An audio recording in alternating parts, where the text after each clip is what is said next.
Sur le Niger, donc, où le Premier ministre Mahaman Lamine Zeine a reçu le représentant résident du Fonds monétaire international FMI, il était question au cours de l'audience de faire le point des progrès réalisés par le Niger et les facilités proposées par l'institution, nous disent Nadia Mahaman et Askou Djibrila.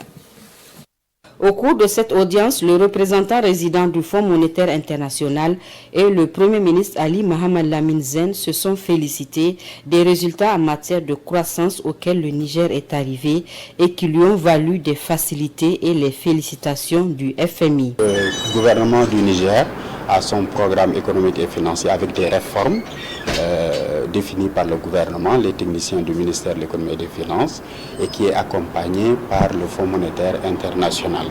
Donc quand le dossier est approuvé, cela donne lieu à deux résultats.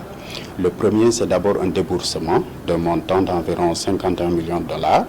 Et le second, c'est vraiment l'approbation et l'encouragement par rapport aux bonnes mesures et aux bonnes réformes prises par le pays. Et c'est aussi un signal pour les investisseurs, pour leur dire que l'économie du Niger se porte très bien. Pour l'année par exemple 2024, nos projections estiment la croissance du Niger à environ 8,8%.